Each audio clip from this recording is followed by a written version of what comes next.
Hello friends, we are starting our new topic hire purchase. इसके अंदर में कुछ टॉपिक्स है वो पहले नोट कर लीजिए, फिर इस चैप्टर को समझते हैं। पहला टॉपिक है कैश प्राइस मेथड। दूसरे टॉपिक का नाम है interest suspense method. Interest suspense method. Third हमारा है topic calculation of cash price.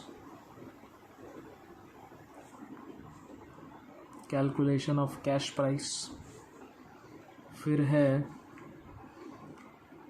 Reposition of assets. Reposition of assets. इसके अंदर हमें पढ़ना है कंप्लीट रिपोजिशन और पढ़ना है पार्शियल रिपोजिशन।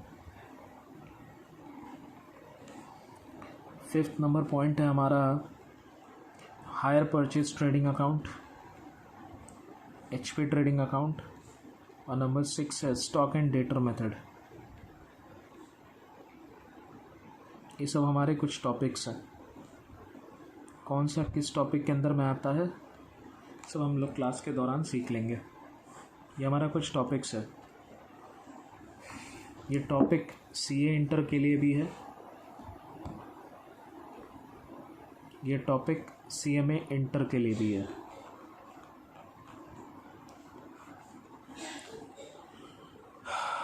स्टार्ट करते हैं।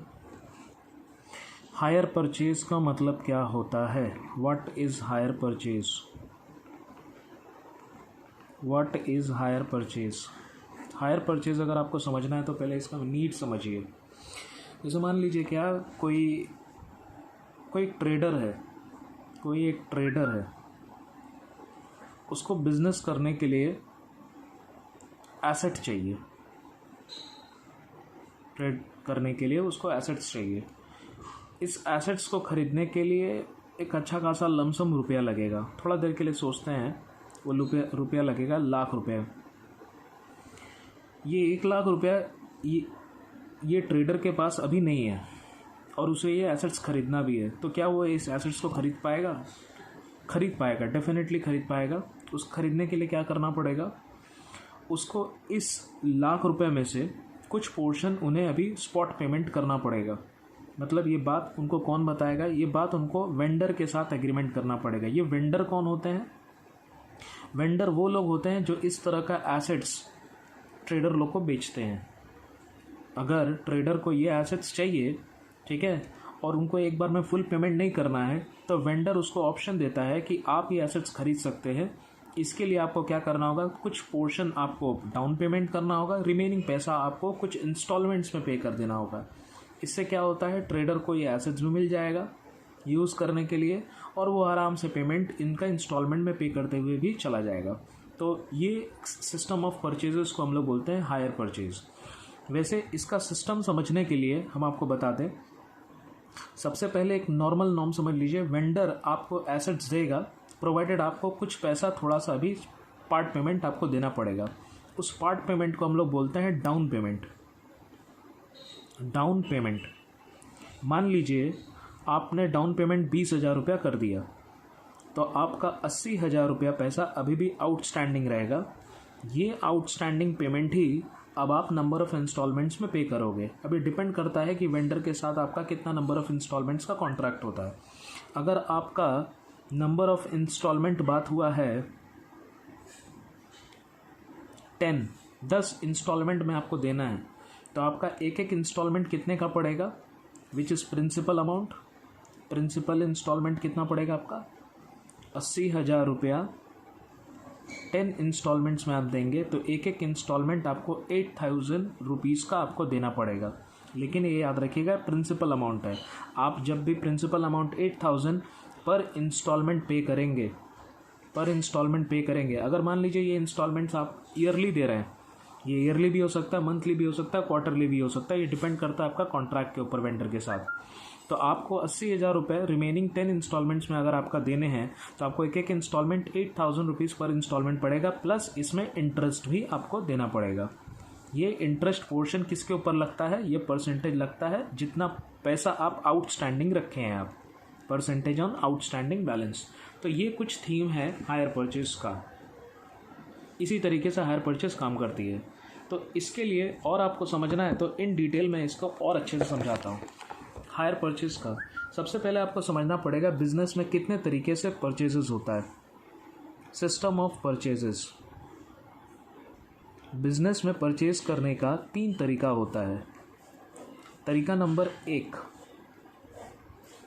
नंबर एक कैश में खरीदना। तरीका नंबर 2 क्रेडिट में खरीदना। तरीका नंबर 1 डेफरल पेमेंट में खरीदना। डेफरल पेमेंट्स का मतलब क्या होता है? पैसे को तोड़ तोड़ के पेमेंट करना। ठीक है।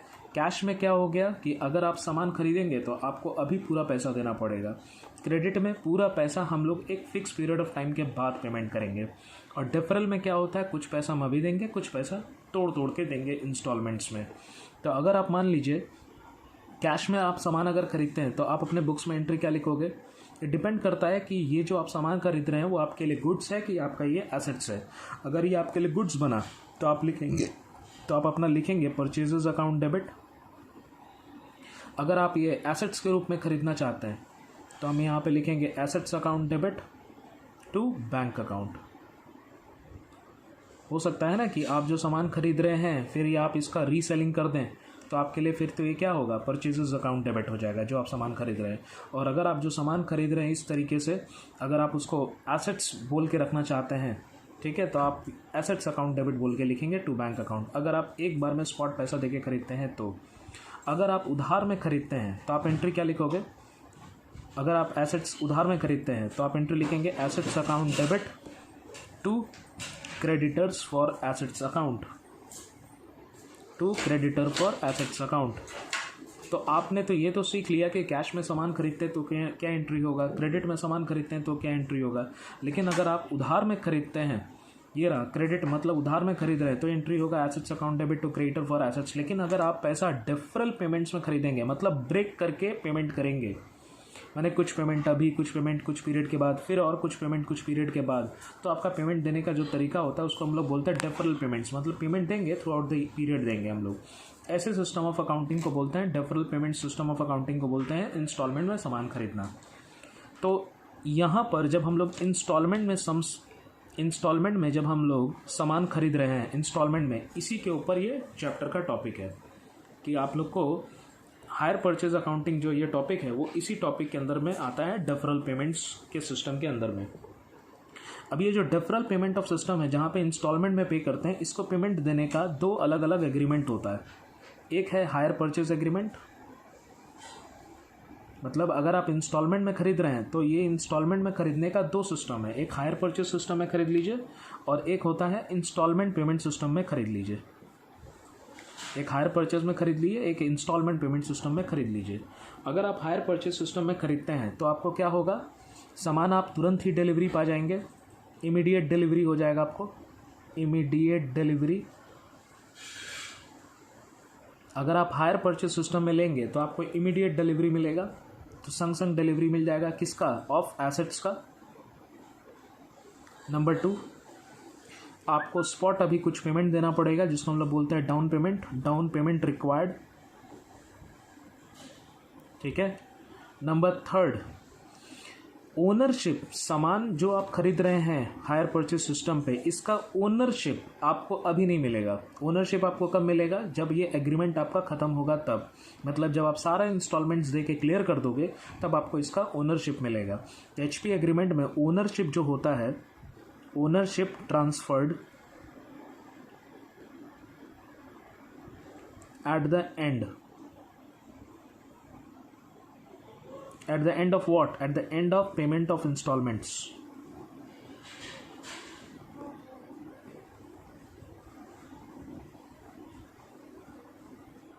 ठीक है। जनरली हायर परचेज एग्रीमेंट उन सब एसेट्स का होता है जिन एसेट्स का रीसेल वैल्यू होता है मार्केट में। समझ में आ रहा है? जिन सब एसेट्स का अगर रीसेल वैल्यू जनरली नहीं होता है, ना के बराबर होता है, वही सब एसेट्स इंस्टॉलमेंट पेमेंट सिस्टम के अंदर में आते हैं। तो hire purchase agreement covers those assets which have realisable value और रीसेल वैल्यू। ठीक है। तो हम इसका एक 4th नंबर पॉइंट और भी डाल देते हैं यहाँ पे। पॉइंट नंबर 4, तो लिख देते हैं items which have resale value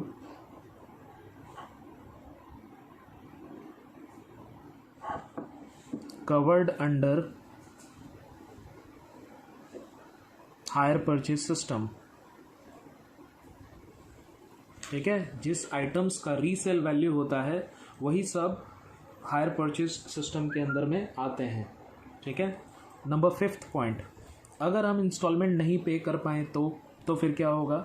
अगर जो ट्रेडर है या बायर है, अगर इंस्टॉलमेंट पे करने में अगर वो फेल कर जाता है, तो ऐसे सिचुएशन में वेंडर जो होगा, मतलब जो बेचने वाला इंसान होगा वो एसेट्स को रीपोजिश कर सकता है। रीपोजिशन का मतलब क्या होता है, जो पोजीशन पहले वो आपको दिया वो पोजीशन वो आपसे छीन सकता है, माने एसेट्स का होल्डिंग वो अपने पास ले सकता है।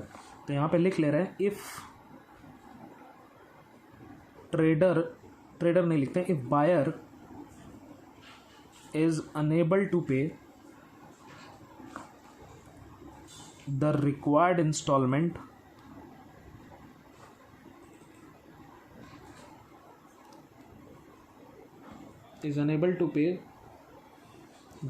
installment then assets should be repossessed, assets का reposition हो जाता है।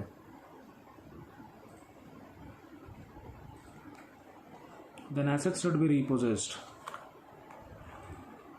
इधर पे आते हैं, थोड़ा इंस्टॉलमेंट के बारे में सुन लेते हैं। इंस्टॉलमेंट पेमेंट सिस्टम में क्या होता है कि डिलीवरी आपको संग संग मिलेगा, डाउन पेमेंट भी आप दे सकते हैं।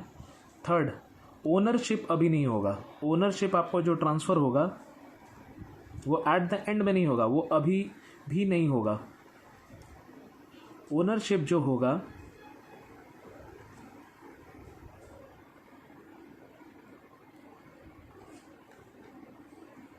वो अभी ही हो जाएगा। Ownership transferred at the beginning,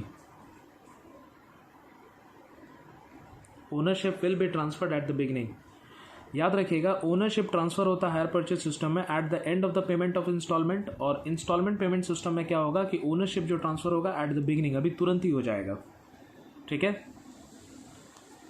हाँ, तो इसका एक सबसे बड़ा मेन इंपॉर्टेंट पॉइंट है क्या इंस्टॉलमेंट पेमेंट सिस्टम का, कि अगर इंस्टॉलमेंट आप फेल कर जाते हो, if buyer fails to pay the instalment, then assets should not be repossessed।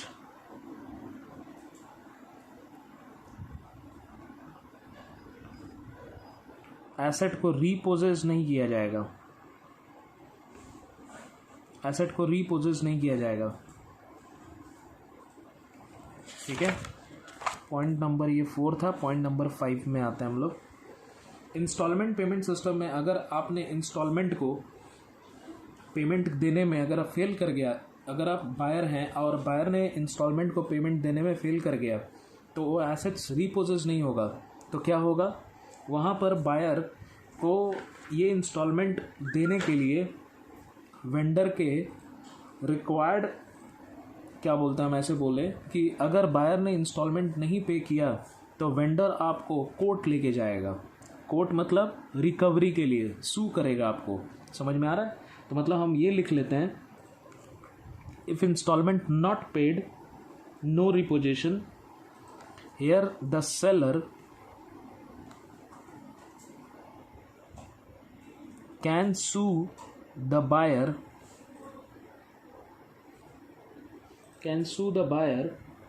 under recovery of proceedings act 1985 के तहत आपको सेलर सू करेगा और आपका पैसा आपसे मांगेगा। समझ में आ रहा है? और वो अपना पैसा आपसे मांगेगा। Here the seller can sue the buyer under recovery of proceeding act 1985। याद रखिएगा, इंस्टॉलमेंट पेमेंट सिस्टम और हायर परचेज सिस्टम में यही मेन डिफरेंस है। डिफरेंस क्या है? सबसे पहला बात कि अगर हायर परचेज सिस्टम में बायर इंस्टॉलमेंट को पे करने में अगर फेल कर गया, मतलब फेल हो गया, तो ऐसे सिस्टम में सेलर क्या करता है, वो एसेट्स को रीपोजेस कर सकता है, मतलब वो एसेट्स आपसे छीन सकता है। इस एक्ट ऑफ रिकवरी को हम लोग बोलते हैं रीपोजेशन। और इंस्टॉलमेंट पेमेंट सिस्टम में क्या हो गया, अगर बायर फेल कर गया पेमेंट करने में, तो एसेट्स का रीपोजेस नहीं करेगा वेंडर, वो आपको क्या करेगा, कोर्ट में आपके नाम पे सू करेगा। Here the seller can sue the buyer under the recovery of proceedings act के तहत पे। इसी तरीके से काम करती है इंस्टॉलमेंट पेमेंट सिस्टम। अभी हमारा instalment payment matter of concern नहीं है, अभी हमारे लिए हायर परचेज ज़्यादा मैटर ऑफ कंसर्न है। तो हायर परचेज के बारे में अगर ज़्यादा हम लोग पढ़ें तो ज़्यादा सही है। इंस्टॉलमेंट अभी हम लोग का लेट टॉपिक है, उसके बारे में बाद में डिस्कस करेंगे। तो अभी हायर परचेज के बारे में डिस्कस करते हैं। तो हायर परचेज के ऊपर जब आप डिस्कशन करते हैं तो पहले इसका एक मैकेनिज्म समझते हैं कि काम कैसे करती है। फॉर एग्जांपल, मान लीजिए कि कोई एसेट्स है, बायर को खरीदना है, जिसका कैश प्राइस है 1,00,000 रुपया, ठीक है। इसके लिए, इस एसेट्स को खरीदने के लिए वो डाउन पेमेंट दे रहा है, मान लीजिए 20%, 1,00,000 रुपया का 20% डाउन कर दिया, मतलब कितना दे दिया, 20,000। तो पैसा आउटस्टैंडिंग वो कितना रख दिया, 80,000। तो 1,00,000 रुपये में 20% अगर उसने डाउन दे दिया तो 80,000 वो क्या रखा है, पैसा आउटस्टैंडिंग रखा है। ये पैसा को कैसे पेमेंट करेगा, मान लीजिए वो पेमेंट ये करेगा एनुअल इंस्टॉलमेंट्स में। वो 80,000 वो बोलता है क्या, वो पेमेंट करेगा, paid should pay in 4 equal installments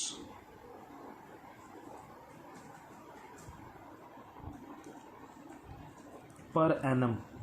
अगर वो 80,000 4 इक्वल इंस्टॉलमेंट में पे करेगा तो एक एक इंस्टॉलमेंट कितने का पड़ा, तो आप ऐसे सोच लीजिए, देयर फॉर एनुअल इंस्टॉलमेंट हो गया आपका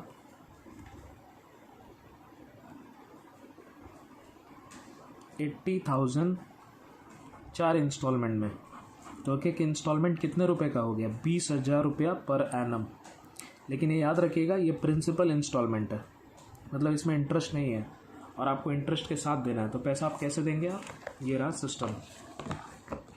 मतलब ध्यान से देखिए, ये है आपका 0 ईयर, मतलब आप जब आपने अभी सामान खरीदा है 1,00,000 रुपये का, जिसमें आपने डाउन पेमेंट कितना दिया है, 20,000 रुपया, तो 80,000 रुपया पैसा आपने आउटस्टैंडिंग रखा हुआ है। ये 80,000 रुपये आप कैसे देंगे, 4 साल में देंगे आप, फर्स्ट ईयर के एंड में, सेकेंड ईयर के एंड में, थर्ड ईयर के एंड में और फोर्थ ईयर के एंड में। ये आप 4 इंस्टॉलमेंट में आप पैसा इंस्टॉलमेंट में पेमेंट करेंगे आप। तो पहला जब इंस्टॉलमेंट पे करेंगे आप तो कितना रुपये आप पेमेंट करेंगे आप, तो मेरे को प्रिंसिपल कितना देना है, मैंने यहाँ पे प्रिंसिपल कितना निकाला है, 20,000 पर एनम। तो मैं प्रिंसिपल अमाउंट दूंगा 20,000 रुपया और कुछ इंटरेस्ट भी दूंगा। तो इंटरेस्ट में कितना दूंगा, इंटरेस्ट में आउटस्टैंडिंग बैलेंसेस पे दूंगा। तो पहला साल आपका कितना पैसा आउटस्टैंडिंग है, तो 80,000 रुपया मैंने आउटस्टैंडिंग रखा है थ्रू आउट द ईयर। तो मेरा पहला साल इंटरेस्ट कितना लगेगा, 80,000 का 10%, मतलब कितना हो गया, 8,000 रुपया। तो मैं 20,000 प्रिंसिपल दूंगा और 8,000 रुपये इंटरेस्ट दूंगा। तो मैं टोटल आपको इंस्टॉलमेंट कितना पे करूंगा, 28,000, ठीक है। मतलब फर्स्ट ईयर के एंड में मैं कितना रुपया इंस्टॉलमेंट दूंगा, प्रिंसिपल विद इंटरेस्ट 28,000। तो बताइए सेकेंड ईयर के बिगिनिंग में कितना पैसा आउटस्टैंडिंग हो जाएगा, ये सेकेंड ईयर का बिगिनिंग। तो आउटस्टैंडिंग बैलेंसेस कितने हो जाएंगे, तो देखिए 80,000 रुपया टोटल बाकी था, 8,000 रुपया इंटरेस्ट चढ़ा, मतलब टोटल कितना हो गया एट द एंड में आउटस्टैंडिंग, 80,000 प्लस 8, मतलब साल के एंड में टोटल आउटस्टैंडिंग हो चुका है 88,000। 88,000 में 28,000 आपने पे कर दिया, तो आपका ओपनिंग डेट पे आउटस्टैंडिंग कितना हो गया, 88 माइनस 28, मतलब कितना हो गया, 60,000। या तो आप ऐसे भी कर सकते हैं, 80,000 रुपये जो आउटस्टैंडिंग था उसमें मैंने कितना इंस्टॉलमेंट पे कर दिया, 20,000 रुपया, तो कितना रुपया आउटस्टैंडिंग रह गया, 60,000। समझ में आ रहा। फिर हम लोग को क्या करना है, सेकेंड ईयर का फिर हम लोग का पीरियड आउटस्टैंडिंग है, तो सेकेंड ईयर पे आपको फिर इंटरेस्ट देना पड़ेगा। तो इंटरेस्ट कितना देंगे, जितना पोर्शन आउटस्टैंडिंग रखे हैं, तो 60,000 का 10% कितना हो गया, 6,000 रुपया। ठीक है, मैं एज्यूम कर रहा हूँ इंटरेस्ट का रेट 10% पर एनम है। ठीक है, तो मेरा प्रिंसिपल अमाउंट पड़ेगा सेकेंड ईयर के एंड में, मैं कितना रुपया प्रिंसिपल दूंगा, सेम वही 20,000 रुपया प्रिंसिपल, क्योंकि वो फिक्स था, प्लस इंटरेस्ट के साथ देना है। इंटरेस्ट का रुपया कितना हो गया, 6,000 रुपया।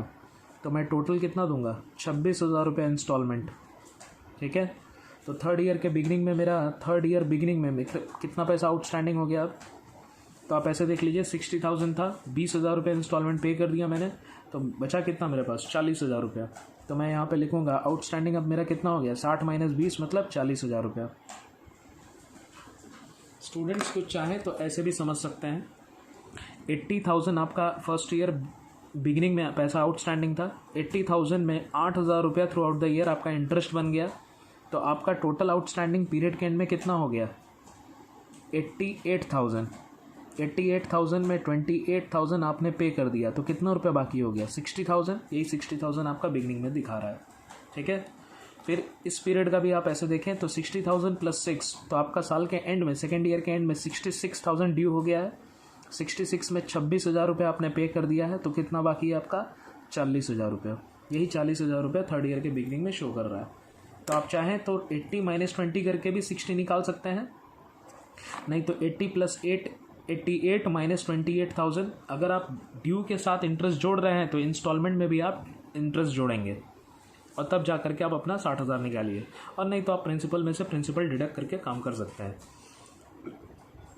तो अगर थर्ड ईयर के बिगनिंग में हमारा 40,000 ड्यू है, तो थर्ड ईयर के एंड तक हम कितना रुपये इंटरेस्ट देंगे, तो आपका 40,000 रुपया पैसा अभी भी बाकी है। 40,000 पे 10% कितना हो गया, 4,000 रुपीज़ आपका इंटरेस्ट हो गया है। ठीक है, तो थर्ड ईयर के एंड में आप प्रिंसिपल कितना देंगे, आप 20,000 रुपया प्रिंसिपल देंगे, इंटरेस्ट देंगे आप कितना रुपया, 4,000 रुपया इस साल का इंटरेस्ट निकला है, तो 20 और 4 कितना हो गया, 24,000 रुपया। फिर से अगर आप दूसरे तरीके से देखना चाहते हैं एक्यूमुलेशन ऑफ इंटरेस्ट के साथ, तो आप ऐसे देखिए, 40,000 रुपया बिगिनिंग में ड्यू था, 4,000 रुपया इंटरेस्ट, तो साल के एंड में, थर्ड ईयर के एंड में आपका कितना रुपया ड्यू हो चुका है, 44,000। उसमें आपने कितना पे कर दिया है विद इंटरेस्ट, 24,000, तो आपका कितना रुपया ड्यू रह गया है, 20,000 रुपया। तो आप ये बोलेंगे क्या, फोर्थ ईयर के बिगिनिंग में आपका कितना पैसा आउटस्टैंडिंग है, फोर्थ ईयर के बिगिनिंग में आपका पैसा आउटस्टैंडिंग हो गया 40 - 20, मतलब कितना रुपया आउटस्टैंडिंग हो गया, 20,000 रुपीज़। अब फोर्थ ईयर का भी आपको इंटरेस्ट देना पड़ेगा, तो 20,000 पे 10% कितना हो गया आपका, 2,000 रुपया। ठीक है, तो 20 में 2,000 रुपया आपका इंटरेस्ट और चढ़ गया, तो आपका फोर्थ ईयर के एंड में आपका टोटल आउटस्टैंडिंग कितना हो चुका है, 20 + 2 कितना हो गया, 22,000 रुपया। ठीक है, और आप 20,000 रुपया तो आपका प्रिंसिपल था, और 2,000 रुपया आपका इंटरेस्ट हो गया है, तो टोटल आपका कितना ड्यू हो गया है, 20,000 रुपया। देखिए 20,000 + इंटरेस्ट, आपका टोटल ड्यू कितना हो चुका है, 22,000 रुपया। ठीक है, यहाँ पे लिखिएगा 20,000 आउटस्टैंडिंग है, 2,000 रुपये इंटरेस्ट, तो आपका टोटल आउटस्टैंडिंग कितना हो चुका है, 22,000 रुपया। 22,000 में आप इंटरेस्ट कितना देंगे, ऑब्वियसली आपका फोर्थ ईयर में प्रिंसिपल का बात ही था 20,000 रुपया देने का, और इंटरेस्ट आपका कितना निकल रहा है, 2,000 रुपया, तो टोटल आपका कितना हो चुका है, 22,000 रुपया आपका इंटरेस्ट टोटल इंस्टॉलमेंट बनता है। तो ऑब्वियस सब आता है, 20,000 + 2 टोटल आपका 22,000 ड्यू हो गया, और आप 22,000 रुपये इंस्टॉलमेंट पे भी कर दे रहे हैं, तो आपका कोई इंस्टॉलमेंट ड्यू नहीं है, निल। ठीक है, तो इस तरीके से higher purchase system of accounting काम करती है।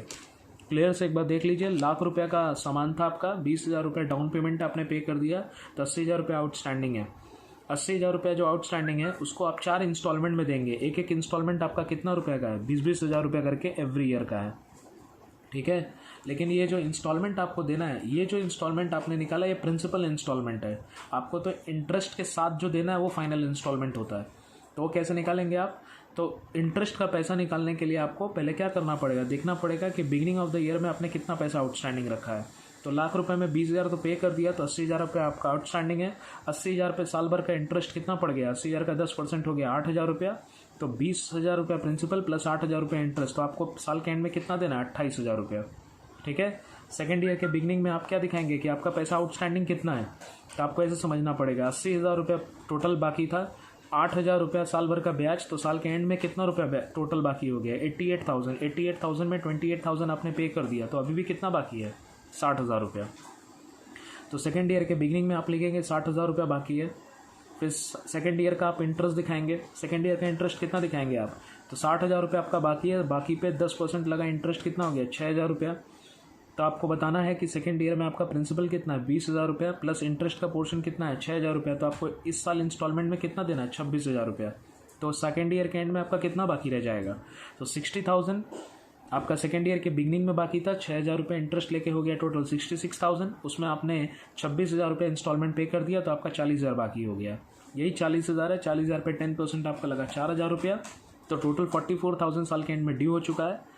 और आपको प्रिंसिपल देना है 20,000 रुपया, इस साल का इंटरेस्ट है 4,000 रुपया, तो टोटल आपको 24,000 रुपये इंस्टॉलमेंट देना है। तो 44,000 में 24,000 आपने इंस्टॉलमेंट पे कर दिया, तो आपका कितना बाकी रह गया 20,000 रुपया। तो फोर्थ ईयर के बिगिनिंग में आप यही दिखा रहे हैं कि 20,000 रुपये आपका बाकी है। 20,000 रुपये साल भर का इंटरेस्ट लगा 10%, तो आपका इंटरेस्ट कितना हो गया 2,000 रुपया। तो आपको साल के एंड में 20,000 प्लस 2 आपको कितना देना 22,000 रुपया। इंस्टॉलमेंट आप कितना देंगे, तो 20,000 प्रिंसिपल प्लस 2,000 रुपया इंटरेस्ट, तो आपको टोटल कितना देना है 22,000 रुपया। 22,000 में 22,000 दे दिए, तो आपका इंस्टॉलमेंट खत्म। इस तरीके का सिस्टम ऑफ अकाउंटिंग में काम करती है हायर परचेजेस। कैलकुलेशंस आपको ऐसे ही करने हैं। तो चलिए अब इनका हम लोग आगे इस टॉपिक में कुछ इंपॉर्टेंट टर्म्स है उसको समझ लेते हैं। इंपॉर्टेंट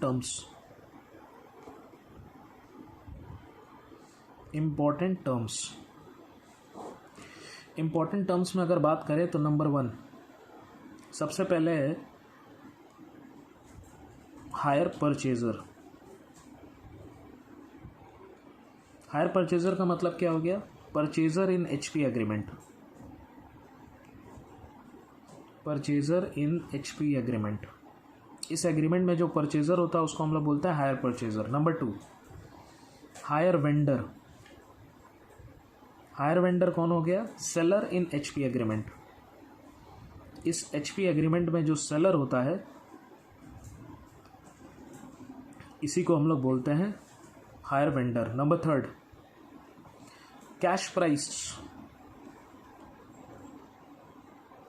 कैश प्राइस का मतलब क्या होता है, कैश प्राइस का मतलब होता है जो इनिशियल पेमेंट। कैश प्राइस का मतलब होता है जो पोर्शन हम लोग अगर एक बार में देके खरीद लेते हैं। कैश प्राइस का मतलब होता है स्पॉट प्राइस, एक बार में जो प्राइस देकर के हम लोग खरीद लें उसको बोलते हैं कैश प्राइस। इसको अगर हम लोग समझें तो कैसे लिखेंगे, इसको हम लोग एक और नाम से बोलते हैं, नंबर और देके लिख दे रहे हैं,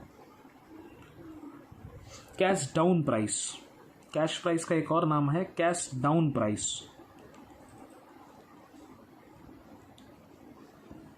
मतलब अगर मान लीजिए हायर परचेजर के पास पैसा होता पूरा पैसा देने का, तो जो अभी पैसा दे करके स्पॉट में वो खरीद लेता, तो उस प्राइस को हम लोग बोलते हैं कैश प्राइस, जिसको बोलते हैं स्पॉट प्राइस। एक बार में दे करके जो खरीद लेते हैं उस प्राइस को हम लोग बोलते हैं कैश प्राइस। इसका एक और नाम है कैश डाउन प्राइस।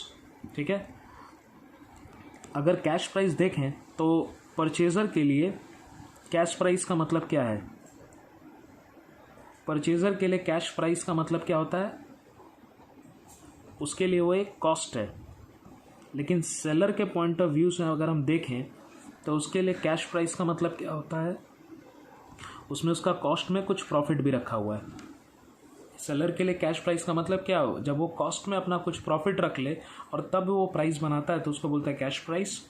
और परचेजर के लिए कैश प्राइस का मतलब क्या होता है, जिस दाम में वो सामान खरीद रहा है इसको बोलते हैं परचेजर के लिए वो कॉस्ट कैश प्राइस हो गया। ठीक है, यहाँ से हटते हैं नेक्स्ट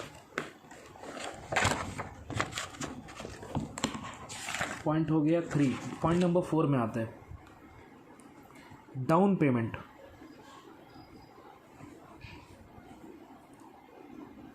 डाउन पेमेंट जिसको हम लोग शॉर्ट में डीपी बोलते हैं।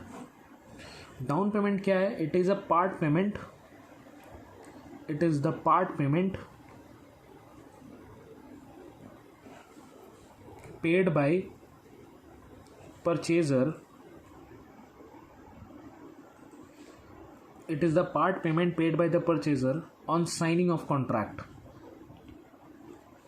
On signing off contract. ये एक पार्ट पेमेंट है जो परचेजर पे करता है जब कॉन्ट्रैक्ट साइन करता है, वो तब देता है, ठीक है। Number 5, interest. इंटरेस्ट ऑब्वियस सा बात है, सबको समझ में आ रहा है। अगर हम ये जो गिवन एग्जांपल है इसमें अगर हम जानने का कोशिश करें कि इसमें इंटरेस्ट कितना है, तो आप देखिए, आप interest through out the 4 years में आपने कितना कितना इंटरेस्ट दिया, 8,000 रुपया दिया, 6,000 रुपया दिया, 4,000 रुपया दिया और 2,000 रुपया दिया। तो अगर इसमें हम देखा जाए तो इसमें टोटल इंटरेस्ट कितना हुआ मेरा, तो total interest is equal to, आप क्या कर सकते हैं, 8 6 14, 14 4 18 और 2 20,000 रुपया आपने इंटरेस्ट दिया, टोटल 20,000, ठीक है। आपसे अगर पूछा जाए कि आपको गाड़ी कितने का पड़ा, हायर परचेस प्राइस आपका कितना पड़ा, तो आप ऐसे बोल सकते हैं कि जो जो पोर्शन आपने पे किया वही आपका हायर परचेस प्राइस था। तो बायर ने क्या क्या पेमेंट किया, डीपी प्लस सारे इंस्टॉलमेंट उसने पे किया, डीपी प्लस इंस्टॉलमेंट्स, ठीक है। तो उसने क्या क्या डाउन पेमेंट उसने कितना दिया, डाउन पेमेंट दिया था 20,000 रुपया। एक बायर ने क्या पेमेंट किया, 20,000 रुपया प्लस वो इंस्टॉलमेंट क्या क्या पेमेंट किया, एक इंस्टॉलमेंट पे किया 28, फिर 26, फिर 24 और एक 22। तो टोटल आप सारा इंस्टॉलमेंट जोड़ लीजिए, आपको पता चल जाएगा कि उसने कितना टोटल पे किया है। 28,000 प्लस 26,000 प्लस 24,000 प्लस और 22,000, तो उसने टोटल लाख रुपए पेमेंट किया है, ठीक है। तो यानी अगर देखा जाए 20,000 रुपये डाउन पेमेंट दिया और 1,00,000 रुपया खाली वो इंस्टॉलमेंट के रूप में देते हुए चला गया, तो उसको टोटल गाड़ी कितने का पड़ा, 1,20,000 रुपया। इसी को हम लोग बोलते हैं हायर परचेस प्राइस, ठीक है। तो गाड़ी कितने का पड़ा उसी को बोलते हैं हायर परचेस प्राइस। तो गाड़ी उसको 1,00,000 रुपये का गाड़ी जो कैश प्राइस था, वो 1,00,000 रुपये का गाड़ी उसको कितने का पड़ा, 1,20,000 का। तो आपको अगर पूछा जाए कि इंटरेस्ट और दूसरे तरीके से निकाल के दिखाइए, तो आप क्या बताएंगे, एचपी प्राइस में से अगर सीपी प्राइस माइनस कर दें, एचपी प्राइस कितना पड़ा आपका, 1,20,000, जबकि अगर आपके पास ये फुल पैसा होता एक बार में खरीदने का, तो आप कितने में खरीदते हैं, 1,00,000 रुपये में। तो 1,20,000 आपको गाड़ी पड़ा, जबकि गाड़ी का कैश प्राइस था 1,00,000 रुपया। तो आपको एक्स्ट्रा कितना देना पड़ा, ये एक्स्ट्रा आपको जो देना पड़ा 20,000 रुपया, वो वही इंटरेस्ट का पैसा था। समझ में आ रहा है। इस तरीके से higher purchase system of accounting पे काम होता है। तो हमसे अगर पूछें आप कि इंटरेस्ट का कैलकुलेशन के लिए क्या फॉर्मूला है, तो कुछ फॉर्मूला नहीं होता। इंटरेस्ट बेसिकली क्या है, एचपी प्राइस में से जब आप कैश प्राइस लेस कर दें तो आप उसी को बोलते हैं इंटरेस्ट। तो आपसे अगर पूछेगा कि हायर परचेज प्राइस किसको बोलते हैं, एचपी प्राइस क्या होता है, तो एचपी प्राइस क्या होता है, बेसिकली ये डाउन पेमेंट है प्लस वो इंस्टॉलमेंट है, इंस्टॉलमेंट इंक्लूडिंग इंटरेस्ट होना चाहिए, इंस्टॉलमेंट इंक्लूडिंग इंटरेस्ट होना चाहिए।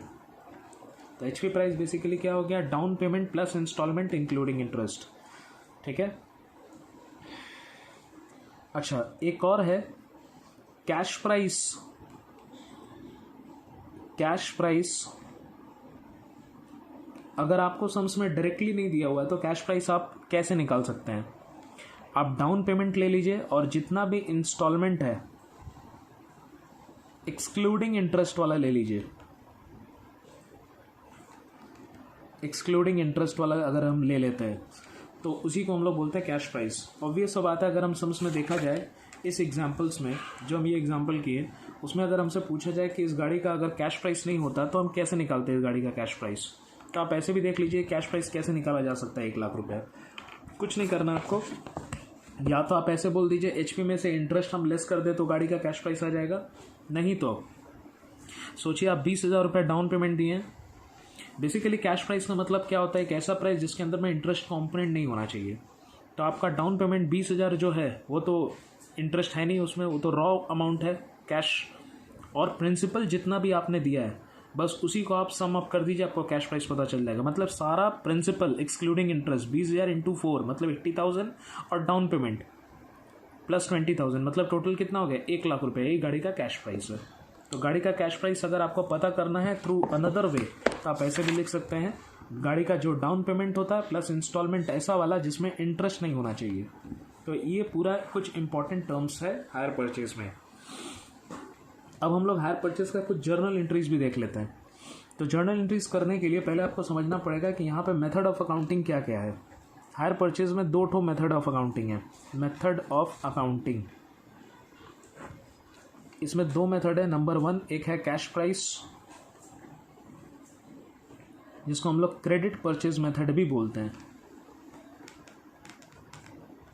Credit purchase method. और दूसरा है interest suspense method, interest suspense method. ठीक है, कैश प्राइस मेथड के बारे में अभी हम लोग पहले डिस्कशन करेंगे। तो चलिए पहले कैश प्राइस मेथड ही डिस्कस करते हैं।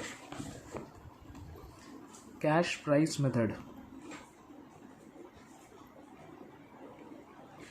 जब आप अकाउंटिंग करेंगे, खास करके अगर आप जर्नल एंट्रीज सीख रहे हैं, अकाउंटिंग एंट्रीज, तो उसके लिए आपको पहले समझना पड़ेगा कि ये जो डील हो रहा है किन के बीच में हो रहा है। ऑब्वियस सा बात है, ये 2 लोगों के बीच में हो रहा है, एक है परचेजर और एक है सेलर।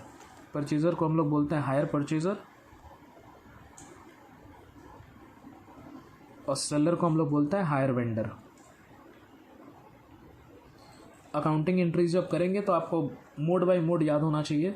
नंबर 1, सबसे पहला बात, जब परचेजर ये सामान खरीद रहा है at the time of signing the agreement, ठीक है, तो आप ये लिखेंगे फॉर क्रेडिट परचेजेस, क्योंकि उस समय वो एक तरीके से देखा जाए तो उधार में ही खरीद रहा है, फॉर क्रेडिट परचेजेस। तो आप एंट्री क्या लिखोगे?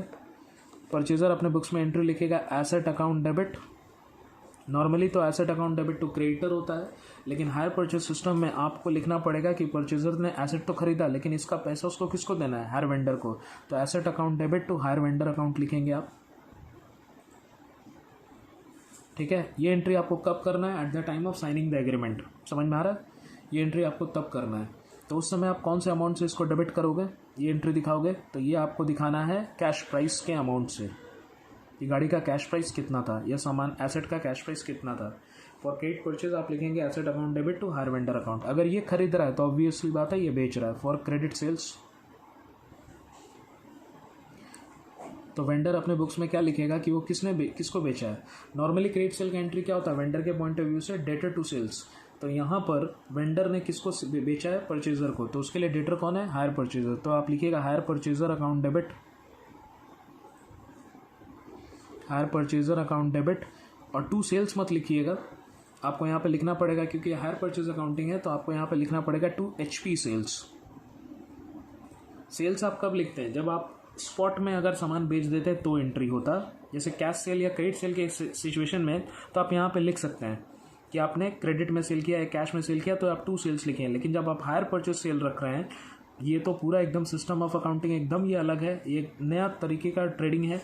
तो यहाँ पर आपको एकदम सेल्स नहीं लिखना है, यहाँ पे आपको लिखना पड़ेगा कि ये जो सेल हुआ है हायर परचेज सेल हुआ है, क्योंकि इसमें फाइनेंस वगैरह, इंटरेस्ट वगैरह का कैलकुलेशंस है। तो इन सेल को हम लोग को नॉर्मल सेल से डिफरेंट रखना पड़ता है। तो hire purchaser account debit to HP sales account. यहाँ पे भी आप कितने रुपए से लिखेंगे एंट्री? कैश प्राइस अमाउंट से, कैश प्राइस के अमाउंट से। नंबर 2, सेकेंड एंट्री, जब ये सामान खरीदेगा तो एसेट खरीदेगा, तो ये तो फिजिकल डिलीवरी लेने का एंट्री हो गया। सेकेंड एंट्री क्या करना है? आपको डाउन पेमेंट देना है। For down payment made, for down payment made. Purchaser अगर डाउन पेमेंट पे करेगा तो इसका एंट्री क्या होगा? तो किसको पे कर रहा है? वेंडर को। तो वो एंट्री लिखेगा hire vendor account debit to bank account. कितना पैसा? जो डाउन पेमेंट का अमाउंट होगा, DP का रुपया। ठीक है, डाउन पेमेंट का रुपया से आप इसको अकाउंटिंग करेंगे। नंबर 2, वेंडर के अकाउंटिंग में क्या होगा कि अगर परचेजर ने ये डाउन पेमेंट दिया तो वेंडर को ये मिल रहा है, तो for DP received, for down payment receive. Purchaser अगर पे कर रहा है तो वेंडर को ये पैसा मिल रहा है, तो वो लिखेगा बैंक अकाउंट डेबिट, उसके पास पैसा आ रहा है और ये पैसा उसको किससे मिला? हायर परचेजर से। तो bank account debit to hire purchaser account.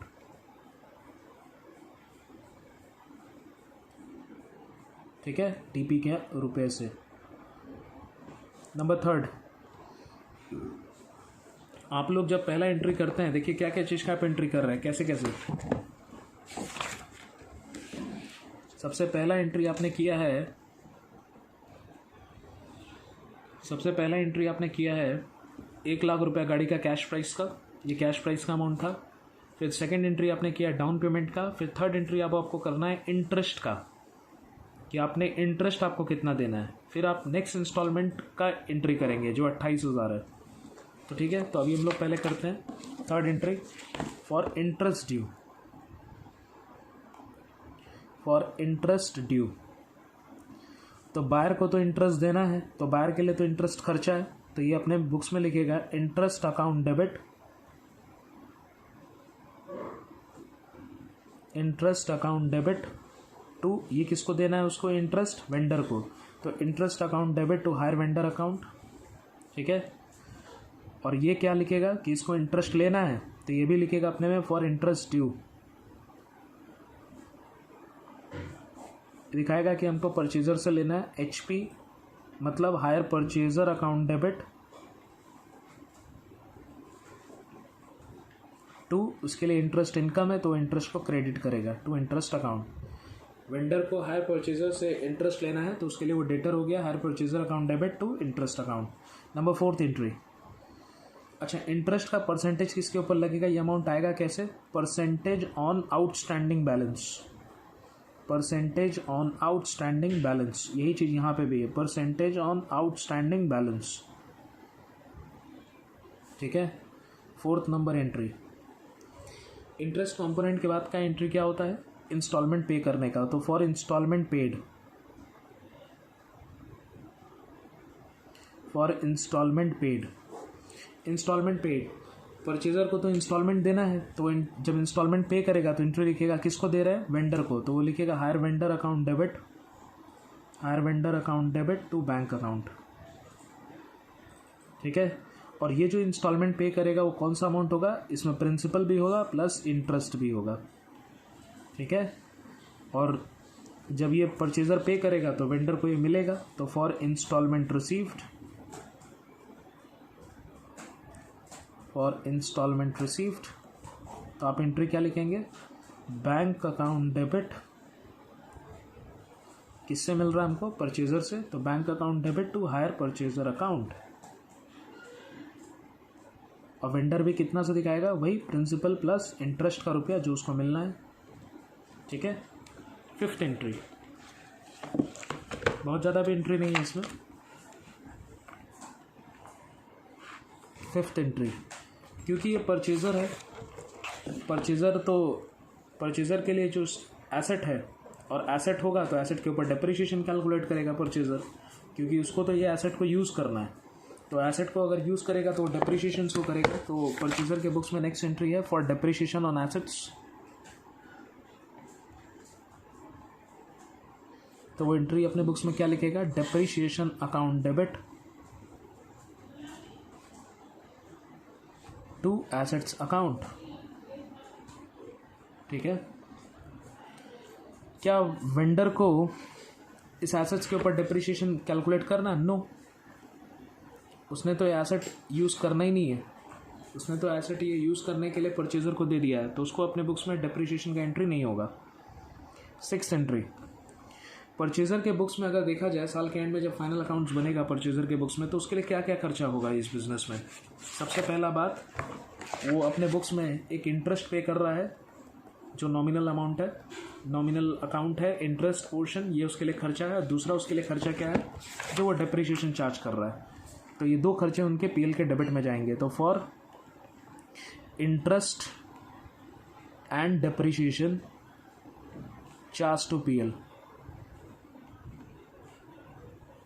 तो आप एंट्री क्या लिखेंगे, PL account debit to interest account और टू डेप्रिसिएशन अकाउंट। और इसका क्या इनकम जाएगा PL में, क्योंकि इसने तो इंटरेस्ट पे किया है तो इनके लिए इंटरेस्ट खर्चा है, तो इनको तो इंटरेस्ट मिला है तो इनके लिए इंटरेस्ट इनकम है। तो for interest transfer to PL, इनका इंटरेस्ट इनकम है तो इंटरेस्ट ही इनका PL में जाएगा, for interest transfer to PL। तो आप एंट्री क्या लिखोगे, इंटरेस्ट अकाउंट डेबिट, इनके PL के क्रेडिट में चला जाएगा, interest account debit to PL account. तो फ्रेंड्स ये पूरा हायर परचेज का पूरा कॉन्सेप्ट्स के साथ, टर्म्स के साथ, प्रैक्टिकल एप्लीकेशंस के साथ इसका पूरा मैंने पूरा लिखवा दिया है। ये रहा विथ अकाउंटिंग एंट्रीज के साथ मैंने ये इसको कंप्लीट कर दिया है। नेक्स्ट क्लास में मैं इसके ऊपर और प्रैक्टिकल एग्जांपल्स और करवाऊंगा। ठीक है, थैंक यू।